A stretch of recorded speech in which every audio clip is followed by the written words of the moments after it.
Well, welcome everybody. Thanks for being here for a pre-scoring meeting. I think we will be pretty efficient and quick today. Most of you have been through this, and so after just some quick introductions to establish who is here with us, we'll get going right to the business of things. So let's see. I got to get my view.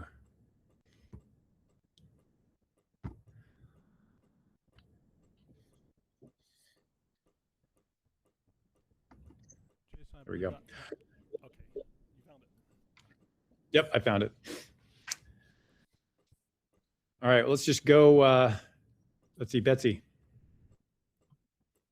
Yep, here. And just, yeah, say who you are, who you represent.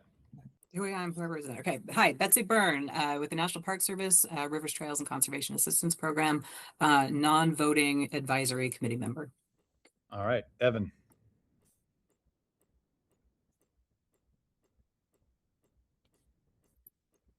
Folks, Evan Glenn, non-voting representative from the Bureau of Land Management. Great to see you all. Jordan.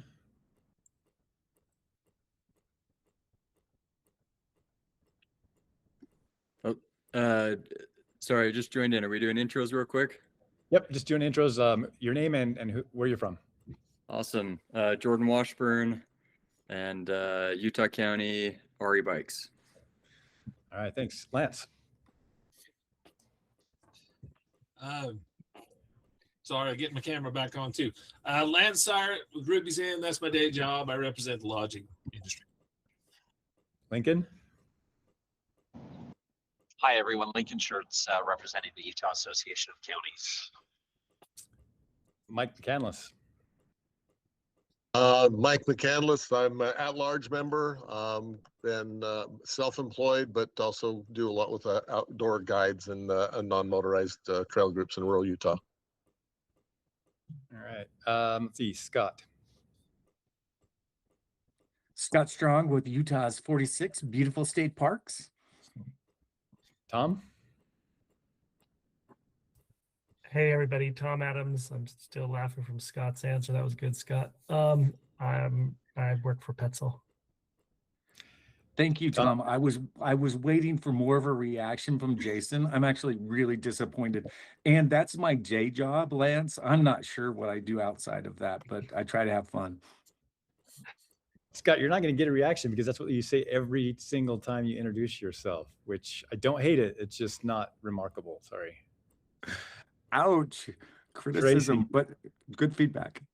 No, it's not criticism. It's just not remarkable. It's cool. All right, Tracy.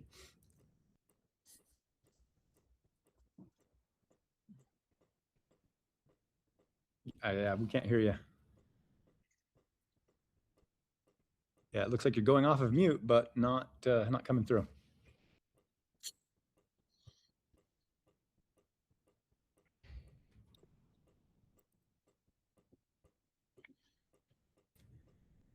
Tracy Meyer, National Ability Center.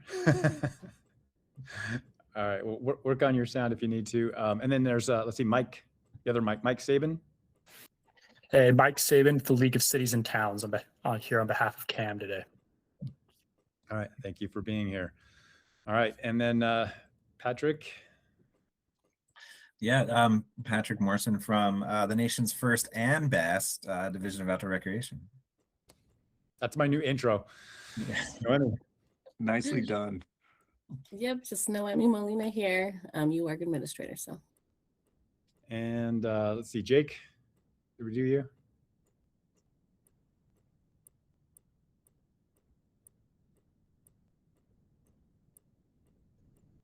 Did we do Jake?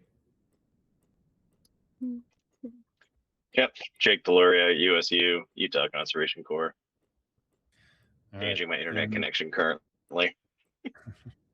Excellent. Nicole? Hey guys, I'm your friendly neighborhood No, also known as council. All right, I believe that's everybody. Did we miss anybody? Okay. Well then, again, thank you for being here. Another exciting year of getting ready for and scoring our grant applications. We've got another great batch of applications. So we'll turn it over to Noemi to kick things off. Yeah, and I think we're gonna actually start with just, I'm gonna pass it over to Hannah, kind of just to review the conflict of interest real quick, and kind of the Public Meetings Act training, and then we'll jump into nitty gritty. So, but yeah, go ahead, Nicole. All right, guys. Okay, so along with the stuff that you guys had in your packets for today, you're going to see a handout called Annual Training for Boards and Commissions. This is our fun training. I know it's everybody's favorite part of the year. Has anybody not ever had conflict or OPMA, or Open Meetings Act or GRAMA training? Because I feel like everybody on here should have heard this already at least once, probably multiple times. Cool. Okay, so we get to go through this really, really quickly with the caveat that if anybody needs extra help or assistance or wants to reach out or has a concern, please just reach out to me or to the department and they'll get you in touch with me and I can walk you through anything you guys need. So the handout is really helpful. It's not very long. And it does walk you through everything that you need to know about conflicts, open meeting acts, and GRAMA. The things that I want to pull out for you guys, because I know that you are used to dealing with kind of the state and other state entities or special service districts or the UCC with all the water conservation districts, is there's a difference between an actual conflict and a perceived conflict. So if you have a conflict, an actual conflict, it means that in some way, shape, or form, the decision of the board could benefit you personally, is kind of what it boils down to. And there are legal requirements for whether or not you meet that threshold. And then there are disclosures that we need to do that are all ready to go, and I can walk you through them if you would like to do them. If you don't feel like you need to do them, then that's fine too. Please just review whether or not you have an actual conflict, and please be conservative in questioning whether or not you do have a conflict, because it's something we can help you with, but on the back end, it's really hard to undo. If you don't have an actual conflict under the law as set forth in that handout, you can have something called a perceived conflict, which, so you don't really fit into one of those categories, but basically it still looks like kind of maybe you're doing something that maybe is questionable to, someone from the outside that doesn't understand. And in those cases, if you feel like that's the case, you just do a simple, hey, I feel like I have a conflict on this. So you just recuse yourself from the vote. It's really that simple, or recuse yourself from the grant that you are awarding. So that's really what I wanted to pull out from conflicts for everybody. There's a whole bunch of stuff about gifts and bribes and all that stuff. And I assume that you guys know that that's not okay. But come to me if you have any questions. Open Meetings Act is the same kind of thing. You guys are really lucky because Noemi and DOR do a really good job with the agenda and with making sure that you have all of the requirements that you need to be met. If you ever have a concern, though, that they aren't meeting those requirements, I'm more than happy to talk with you, and so are they. But I think they do a fabulous job, and I very much appreciate that. You guys know that we kind of follow Robert's rules. Realistically, it's not exact, but I think you guys are all familiar with that. And you guys know that we can talk to you about if you have like disruptions, or if you have someone that wants to post some stuff, and we can work through any issues that you guys have with any of the online issues that have been happening since we moved to kind of online and virtual meetings. And then with respect to GRAMA, the only thing I want to say is just be really, really careful, please, about what you write and what you create as a record. Some conversations are better to have over the phone where there's no record created. And please remember that even your private cell phones and stuff, that we would have to go through those and look and see if there's anything that's responsive to kind of a GRAMA or records request. So I know it's really hard to remember all the time that all of that stuff could potentially be public, but please try, if you can, to use state devices to do any work. And please also try to not text each other during the meeting, other members of the board or interested parties, because if you do that, it becomes a part of the public meeting and we have to take those texts and post them with all the other agenda and materials. So just a couple pleasant reminders. Is there anything that anybody would like me to go over in detail? I'm happy to do it for the group, but I think quite frankly, it's probably a better use of time to do it privately, but it's completely up to you guys. Cool. All right, let's go forward. All right, perfect. So yeah, I think I'm just gonna do like a quick review of kind of just like what 2026 looks like. So, you know, kind of just a reminder, like we do have the same 5 grants. So not much has changed there. And you know, this year we kind of did like a rebranding as far as like we're trying to think of like UORG as like these 5 rather than kind of in the past of just like tier 1 was kind of referred to UORG. But yeah, it's kind of, you know, we're just going to have the same regional asset tier, tier 1, mini, RRI, and CPR. They are the same funding amounts this year as well. We changed them last year, but this year they're going to stay the same. And then I did want to quickly review kind of just some new documents and policy that we did make this year as well. I'm going to just like quickly share my screen so that you can follow along a bit more.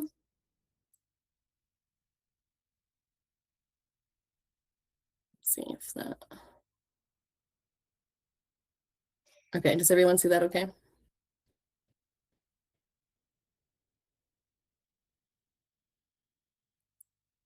Okay, I can't see you guys anymore, but I'm guessing, yeah, okay, I see thumbs up. Perfect.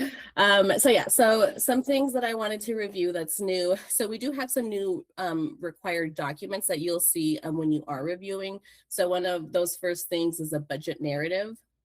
You know, kind of just from like the survey that I put out, or, you know, just comments. I feel like in the past, I know that like budgets can kind of be hard to score as far as like, you know, especially with pickleball courts, you know, you just see from like really cheap pickleball courts to really expensive ones.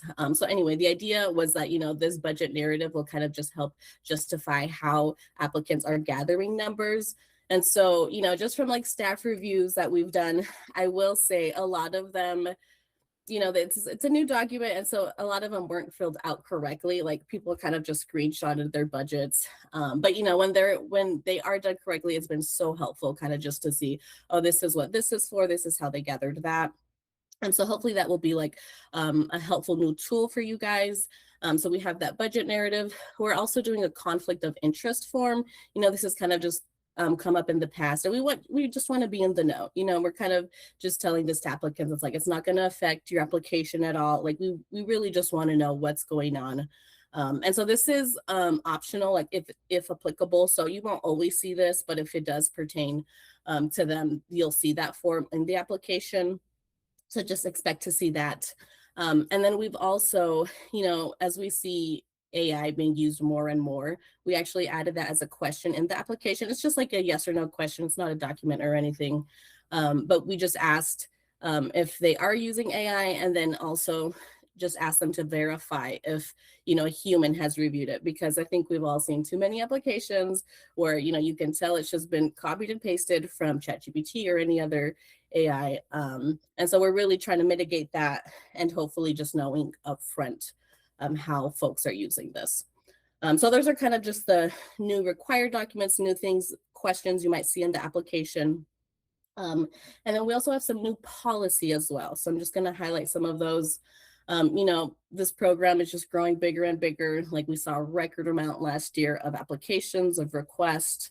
And so, you know, and yeah, I'm like one person, you know, the whole team usually helps, but it's usually all hands on deck when it comes to UORG and staff reviews. But you know, some things we added this year was like, we only want to see one application for one site. So in the past, we would see like multiple applicants posting, you know, an RRI project or a CPR project for the same location. And so we kind of just don't want to see that anymore. You know, I think the idea behind that is really to just ensure a more equitable distribution of funds. And so, you know, not just having one applicant receiving multiple rewards. So we really made sure we didn't allow any of that this year. And then also, you know, because it is just such a growing program, something we really talked about during our grant tour, and then in the program guide as well, is that, you know, we're really sticking to, you have to submit your application in the right program. it's like we just kind of just don't have the bandwidth anymore. Like in the past, we would kind of, if someone submitted in the wrong program, would be like, oh, we can switch that for you. And we were just switching all of these applicants over to the new or to the other application. So, I mean, we had a lot of disqualifications because of that. I will say, I feel like a lot of CPR folks are kind of just new to the program. But yeah, so that's just a new policy that we're going to stick to. It really just helps us, I feel like, with quality control as well. So kind of just new things there. And this that I'm showing you is in the Evaluator Handbook. So you can always refer back to this if you ever need any refreshers or anything like that. And then, so yeah, I'm going to just stop sharing my screen for a minute, and we're going to kind of just jump into numbers. So this year, so before our staff review, we had 157 applications that were submitted, and that was about $40 million in requests. But, you know, like I said, we were really sticking to these new policies. So anyone that submitted the wrong application, we kind of disqualified those. So what you guys are going to be seeing, we actually moved forward 125 applications. So that's what you guys will be evaluating. Between the 17 of you guys is going to be 125. And that's about $29 million in requests that we got this year. So yeah, we did disqualify. That was 32 applications. But as I mentioned, I feel like most of those were either because they were submitted in the wrong category, or a lot of them just didn't have their budgets filled out. And so, you know, we're really just trying to make sure we get the best applications, people that did their homework, and moved those forward for your guys' review. Naomi, how much money do we have for allocation this year? It's going to be the same 17 million. Okay. Right, Patrick? Okay. Yeah, I mean, we'll have the exact figures, but yeah, the expectation is between like 15 and 17 million. And 29 million in project requests. Correct. Is that right? Mm-hmm. That is correct. Yeah. Yeah. So, you know, still very competitive, and kind of just some of those numbers. So we have 15 in the regional asset tier. We have 24 in tier 1. We have 19 in RRI, and then we have 61 CPR applications, of course, always the highest number. And then we have 6 mini grants. So that's kind of what you can expect. And yeah.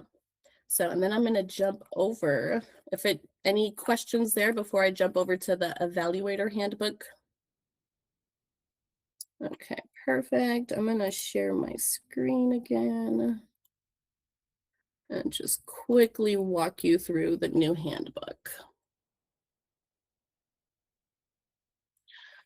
All right. So yeah, you know, kind of just same as last year, we kind of have, you know, the whole committee on here, who you guys represent, some just important dates as well that you can have on hand. So, you know, the due date for the evaluations will be April 19th. You know, so that does give you about 3 weeks to, you know, do your evaluations, get those submitted. Hopefully that should be plenty of time. And then we have, of course, the UORG scoring meeting, which are scheduled for April 30th and May 1st. So that is going to be at Bryce this year. And kind of just a reminder for folks, like if you didn't reach out to me, please let me know if you do need hotel accommodations. You know, it's like we're not going to be in the Valley this year. So I'm just expecting more folks. So just let me know, because we want to set those rooms aside as soon as possible. We just don't want to get to the date and then be like, oh, there's no room. So please reach out to me. And then of course, you know, we just have some important links in here to the new program guide, and then also to the evaluation portal, just making it easy there. And then of course, our table of contents, if you're ever just looking for anything specifically, this will just point you as far as where you can find all that. We have all of our contact information as well. If you ever need to reach out to us, you know, if for some reason, you know, you can't do an evaluation or anything, you can find us, our contact information there. And then this is kind of what I just reviewed. You can always refer back to it. And then also I just included some reminders from 2025 that I think that are super helpful. You know, just, you know, we have the suggested county match that is applicable to all 5 grants under UORG. And then the 25% allowance for pre-build, which, you know, we do this all in our staff review, so you guys don't really have to focus on those little details as much, because we've kind of done that already. But just as a reminder, if you do catch that, you can let us know. And then of course, we just have the UORG objectives. We also have a breakdown of just, each grant category. So for the 5, if you ever need a refresher, we kind of just want to have it all in one place. We have the scoring procedure, kind of just what it means to be on the UORG committee. And then, of course, just pre-scoring information. And then also, it does have the breakdown of if you ever have any questions. I mean, I know most of you guys have done this like for many years, but if you ever forget anything, we do have a step-by-step guide for you on how to submit those evaluations. So that's kind of all here. It's been revamped a little bit, but kind of that same information. And then of course, just how to call an agenda item. And so, yeah, those are kind of just the quick things I wanted to just remind you guys that you guys do have available. And I will be sharing this folder, the new Evaluator folder, which is just going to have the program guide in there. It's going to have this handbook, and then the spreadsheet. I mean, all of the evaluations have been made, but if you want to go into like the spreadsheet and see more details, they'll be there too. So I'll be sharing that shortly. So you'll have access to that, and you can bookmark it to make sure you have easy access. But yeah, so I'm going to hand it over to Patrick, and then he'll kind of just give a little bit more details as far as like how to do the evaluations in the portal. Awesome. Thank you, Noemi. Yeah, and so I think this year it's great because all of you have done this before. It's kind of a awesome privilege. But so I'm just going to kind of review a few things. This should be, just a review. But with our portal, I think the good news to start, last year, if you remember, you had between like 38 and 39 reviews each. Like Noemi said, we were a bit stricter this year. We really put in a ton of work to create so many resources. We had office hours, we had budget compliance stuff. We really front loaded what we hoped was just exceptional support, with the understanding that we just don't have the bandwidth to be so helpful on the back end, after the deadline. And I think that was always going above and beyond. And I think we still go very far above and beyond. We're just trying to tailor it more towards that, during the actual cycle. And that's all to say, instead of 39 reviews, you're looking roughly around, I think, like 20 to 22 reviews each. So we hope it can be a little bit more manageable. I think one of the benefits of this is, we don't want you having to kind of shortchange reviews because there's so many. We really want you to be able to take the time and be so intentional with each one of these. So I hope we've kind of landed there. So this is the portal, right? We all know the portal. It's utdnror.my.site.com/portal. So you'll log in here. Once you're here, you'll go to your review button. And I just went ahead and just assigned myself one evaluation. I'll delete this at some point. So I am not going to be counted. In this case, I assigned myself just a classic UORG. Looks like it's from the BLM, but once you get in here, you'll see all of your evaluations. I think maybe a few things just to cover. It looks like page size is set default at 20. For those of you who have 21, make sure you do either, expand that to 50 or check the second page. I think, it happens from time to time where some evaluations don't get done because it's on kind of a hanger on page. So just be mindful of that. Then you'll go hit your green button, and that'll bring you into the review. It's going to be the same as we're used to, higher level stuff, just about kind of what categories are being scored, what the scores mean, and then you'll just kind of slowly start going down it. I do want to point out a few things. I think I hopefully have saved this draft, but you're only scoring those specific categories. This is all just kind of your contact information, but the ones you will score are going to be your project summary, your project readiness and scheduling, the economic impact, recreation access and value, and then your required supportive materials. And that's just for UORG. The different grant programs do have some different categories, but just be mindful. You'll want to click through all of them anyway, just so you can fully review it. But after you've gone through all of these, I'll just pull up one, for example, like project summary. And this is the case every year. You will score these sections. You have the opportunity if you want to give comment.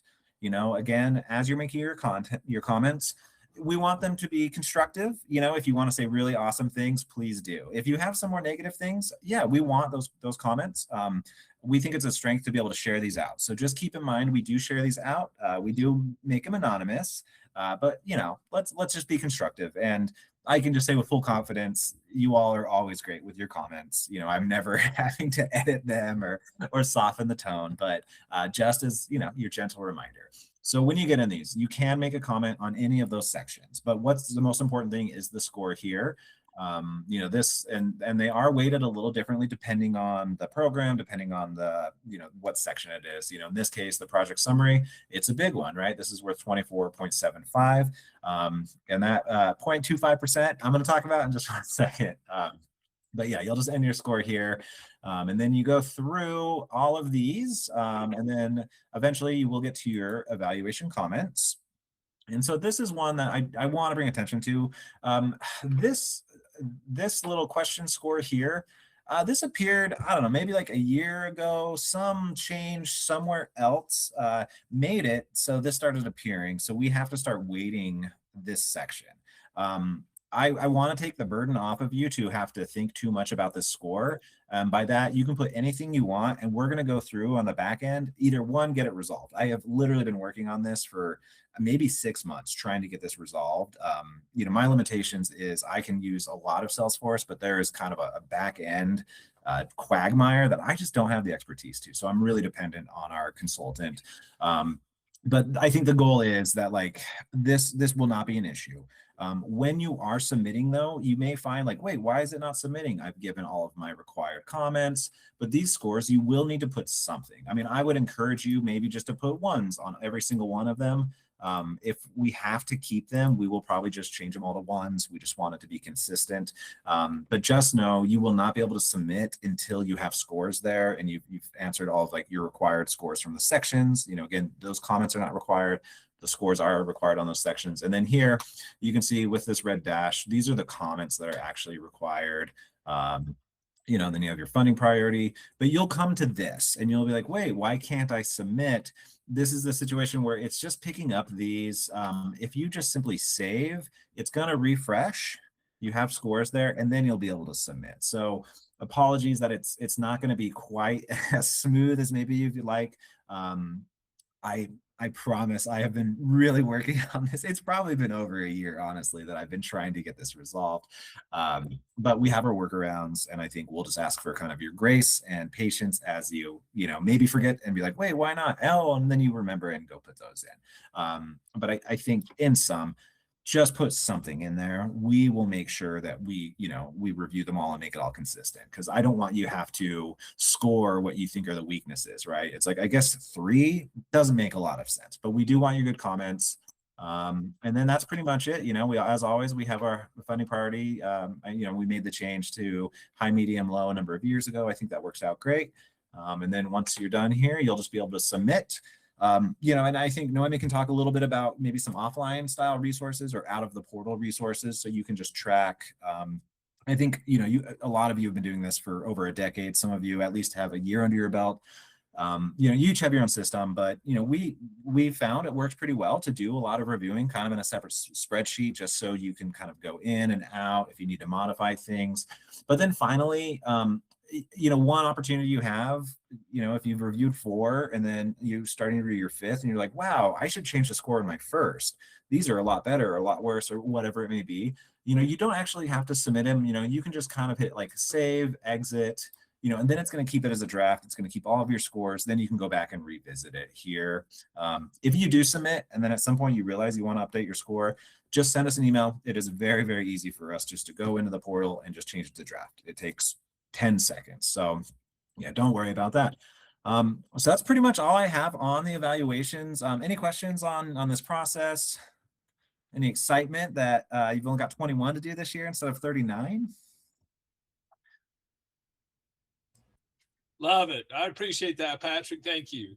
Yeah, and then and maybe just to speak a touch on that, like, you know, as Noemi mentioned, like we started this cycle with 42 million in requests, and we, you know, through just kind of disqualifying, you know, we're down to 29, almost like 30 million or so. And, you know, we hope that applicants kind of in subsequent years will really understand that kind of this is where we're at with capacity. This program is so incredible. You know, I mean, $40 million in requests is outstanding, considering, you know, the first year we had $500,000, you know, one-time appropriation. And so But as part of that, there are growing pains.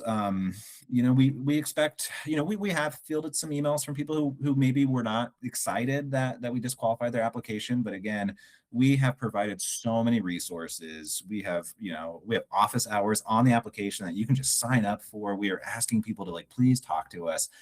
We feel comfortable about this direction. We are very service forward still. But I think in the end, we want you as evaluators to be able to really be intentional and to, we want to wade through a lot of this stuff first. And so I hope this is going to be a really positive thing. And I hope the goal will continue to be not, amount requested, not amount of applications, but the amount of really quality projects that we get to support, and so if we get to do that, I think we're going to be very successful.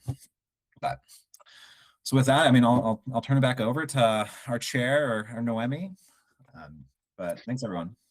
Yeah, I just want to quickly talk about kind of just, some new, I know Patrick had briefly mentioned it, but it will be added by the end of the day today. But yeah, I'm just going to have that scoring tracking sheet. I mean, that's optional. Yeah, as Patrick said, you guys have been doing this for years, but if you wanted to try that scoring sheet that I'm going to have on there, you can go ahead and use that. And then I'm also going to have the pickleball price list. I know this was requested from the survey and kind of just comments from last year, kind of just breaking down items as far as just price lists. They're all going to be estimates, so kind of just take it with a grain of salt, but I'm just hoping that will be helpful. And if it is helpful, I mean, I can expand that beyond just pickleball courts, it can be other items. So just, let me know, but we'll have some new items in there for you. And I kind of just wanted to open it up and see as far as is there anything that you guys, that you want to have that you don't have as far as spreadsheets? Is there something you feel you're missing every year as far as I'm not seeing this? I know in the past something has been thrown around of possibly putting progress reports for reoccurring applicants just to see if they're following through with these projects. Or just something you want to for sure see that we have had in the past. Of course we're going to have our usual county breakdowns, but I kind of just wanted to quickly ask if there's any requests as far as new data that you haven't seen that you would like to see.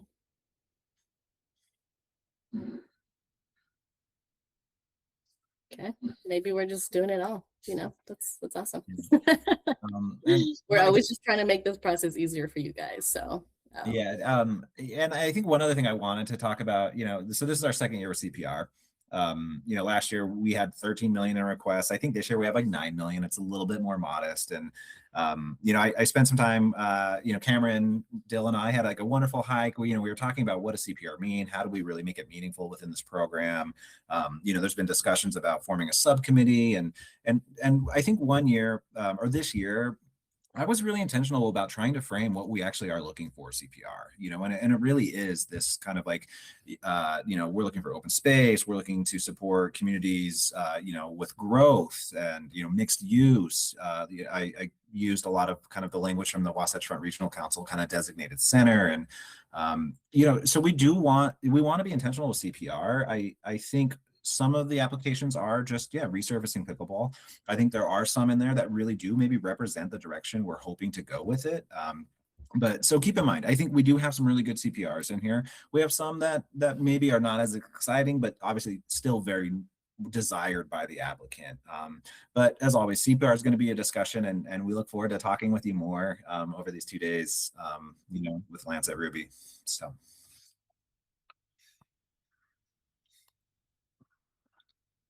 And that's all I got. So I see your question, Tom. When in the land of Lance, will we be meeting for breakfast, dinner, or anything outside of the scoring meetings? That's a great question. I mean, that's something I think we can, if we do, we can plan and have an agenda before. So yeah, in progress. I'll let you know. So the rooms are going to be at the Bryce Kenny Grand, and the meeting room is just down the hall. And quite often we use that same room as a breakfast overflow. So it would make sense that if we're going to meet over breakfast or whatever, to you just get the breakfast and walk down the hall. There's no portability problem there, like alcohol or anything that you can port your dinner to your breakfast to the room. So you're fine. Perfect. No, and Tom, I love where your head's at. Like, I think as we kind of talked about this, maybe we do like a nice fun evening, like e-bike ride through Red Canyon, or, there's just a lot of cool stuff, and obviously volunteer based. If you want to join, fantastic. Maybe you just want to go rest in your room or take a nice, private stroll up to like, Sunrise Point or something. But we will, look to plan something that evening for sure, just that we can all get out together, and I think that'd be awesome. Sounds good. All right, those are all my comments. So, do we have any last questions on anything? And I think maybe just to remind, evaluations are all assigned now too. So everybody can jump in as soon as this call ends, and start kind of looking at your applications. And as always, with any question you have on evaluation, if you're welcome to reach out to us. And then, you're also, you can reach out to the applicants if you have specific questions. You can reach out to partners, it's like, hey, I noticed they didn't have a letter from like this Forest Service. I'm going to talk to them. You are welcome to do kind of additional homework research, but please reach out to us for any additional resources you may need to understand or better evaluate. So.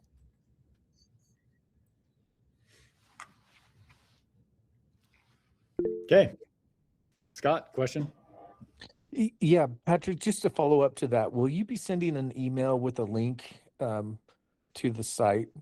I think it'd just be a nice reminder for me to say, hey, it's open. You can start reviewing now. Yeah, absolutely. I guess in the packet today, I can send you a special one-on-one just to the group with just the link, but in the Evaluator handbook, there is a hyperlink there. But yeah, I'm happy to make it as easy as possible. I can just, ask Noemi just to send a quick, hey, here's the portal. So. Awesome. Thank you. Okay. If there are any other questions, Noemi, Patrick are both available. But dive in as soon as you can. And we're so grateful for the time you spend in this process and the time you've committed to being at our scoring meeting down in one of our most world famous locations in the state. Excited to be down there in the middle of it, so that I think it helps my evaluator creatives thoughts really flow. So we'll definitely plan some side activities that are optional to be able to go on a hike, go for a bike ride, go for a walk, or enjoy some other times together. Patrick, thank you for what you've been doing to try and smooth out the bumps with Salesforce and the evaluation portal. I know that it's been hard, and it's not the easiest thing in the world as an evaluator, but I know it's way easier than it could be if not for all your work. So thanks again, and Noemi. And dates are on the calendar closer than they appear. Just keep that in mind, and have fun evaluating.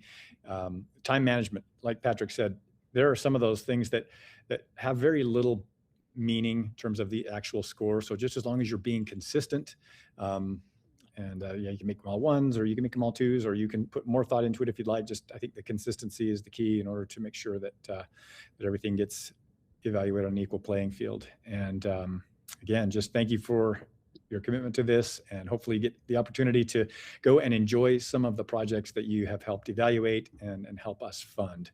And if there aren't any other questions, we'll go ahead and close. Hey, Patrick, this is Lincoln. Just really quickly, Salesforce is one of my clients. If you want me to have them reach out to you and get this resolved for you, I'm happy to do that, and I'll put them in touch with you. Full disclosure, I think this was something that GoEd did on their end, because we kind of subcontract through them, and thank you, Lincoln. Maybe I'll hit you up. Okay, please do. Yeah, thank you, Lincoln, and everybody, honestly, for the little things that you do in the background, whether it's up at the Capitol during the session, or your relationships in the business community with outdoor recreation stakeholders all across the state. Your connection to this division and this community is really meaningful for us. So thank you for all those things that you do that really are kind of unrecognized and not part of this actual process. We appreciate it. And Director, maybe one just final update just coming out of that session. One thing to look forward to next year is like adaptive equipment is now considered infrastructure. It doesn't go into effect till July 1, but that's something we'll start picking up next year through this cycle is just adaptive equipment as infrastructure. So, we're happy about it. We really support it. And I'm sure all of you do as well. So. Yep. Yeah. Good reminder, Patrick. All right, last call. We're done in under 45 minutes, so very efficient, and look forward to communicating with you all and seeing you all down in Bryce. Thanks, everyone. Thank you. See ya. Thank you. Thanks. Thanks, everybody. Thank you.